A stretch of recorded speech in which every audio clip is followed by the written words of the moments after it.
Want to see a movie where curiosity literally drags you to hell? Definitely watch As Above, So Below.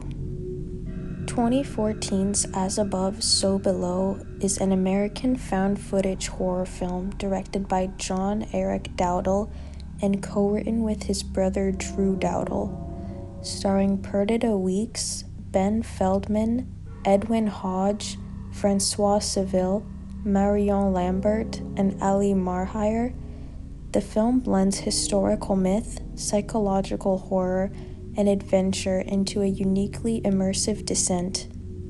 It was produced by Legendary Pictures and distributed by Universal Pictures, and holds the distinction of being the first feature film granted access to shoot inside the real catacombs of Paris, a decision that gives the film a visceral realism and haunting claustrophobia few horror films achieve.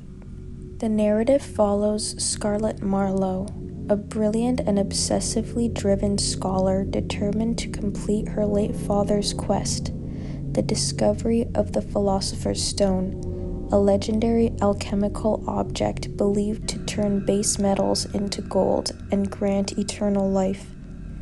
Her father's public downfall and eventual suicide haunt her throughout the film, fueling her determination to succeed where he failed.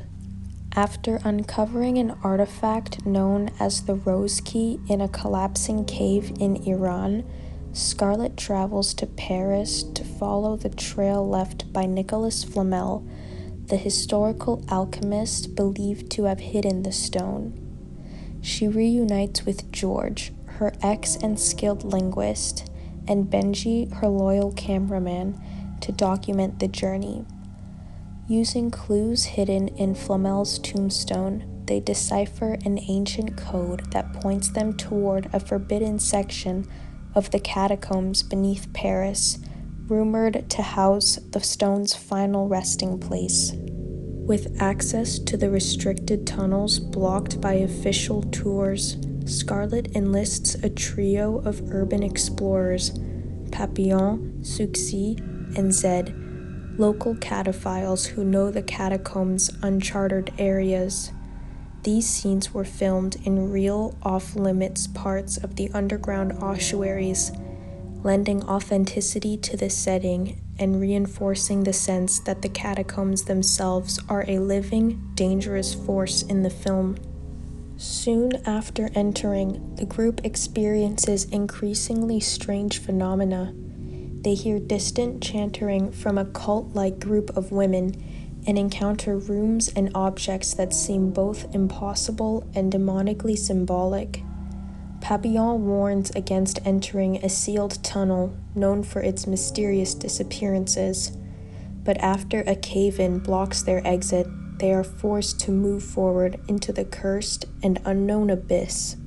Inside the tunnel, logic and physics begin to break down. The group unexpectedly finds La Taupe, Papillon's friend who entered the tunnel they are currently in and was never heard from or seen again. He is alive, but uncomfortably different. He leads them further into the catacombs, where they uncover a hidden chamber containing a preserved Templar knight and what appears to be the Philosopher's Stone. When Scarlett removes the stone, a trap is triggered and La Taupe is lost in the chaos, suggesting that the legends of the catacombs are more in fact than just a myth. Scarlett uses the stone to heal a wound on Suxi's arm caused by the trap, which momentarily confirms its power. But soon, the tone shifts.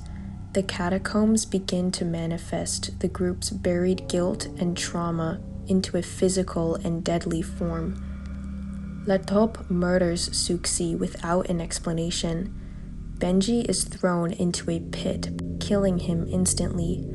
Papillon is dragged into a burning car, the same car from a past accident where another man died, but Papillon lived, and is violently consumed by the flames and suffocated in the stone floor.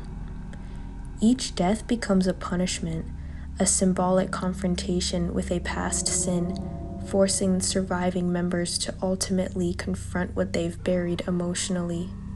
When George is severely wounded from being attacked by a demonic spirit after they've all entered the underground gates of hell, Scarlett realizes the stone she took was a false one, a decoy. To say I was unprepared for this mislead is an understatement. Scarlett realizes she must return the fake stone and face her greatest fear, the guilt surrounding her father's death. Alone, she retraces her path through tunnels filled with thick, ungodly blood and horrific hallucinations. In one of the film's most thematically rich moments, she confronts her father's apparition, apologizing for not answering his final phone call before he took his life. This moment reveals what I feel is the film's deeper alchemical truth. Transformation is eternal. The real Philosopher's Stone is symbolic of self-knowledge and spiritual rebirth, rather than a physical object that anyone can gain power of. With this new understanding, Scarlett heals George and escapes with him and Zed. At the deepest point, they come to a final challenge, an abyss hole with no visible bottom. They realize that the only way out is to confront their sins openly. Scarlett admits her guilt about her father. George confesses his shame over failing to save his brother, who drowned in a cave when they were children, and Zed acknowledges abandoning his own child. Once they speak their truths, they jump into the darkness. This moment is a bone-chilling shock to us as an audience, because they survive the tight and narrow fall. At the bottom, they find a manhole cover embedded in stone. Pushing it open, they emerge onto the streets of Paris, alive and profoundly changed forever. Scarlett notes that she wasn't searching for riches or fame, only truth. The film's title, As Above, So Below, references the Hermetic principle that the external world mirrors the internal one, a theme deeply rooted in both the story and its infamous character arcs. What elevates As Above, So Below beyond traditional horror is its layered exploration of fear, guilt, and transformation. Beneath the adrenaline and scares, it's a psychological journey through unresolved trauma, with the catacombs serving as a metaphor for the subconscious, dark and filled with what we try to bury. The film draws clear inspiration from Dante's Inferno, as the characters descend through symbolic layers of personal hell, but instead of relying on spectacle, it grounds its horror on emotional realism, each terrifying moment rooted in guilt, memory, and regret. Thanks for watching. I discovered As Above, So Below during COVID, when I was searching for unique horror movies that were able to fully submerge me into the plot.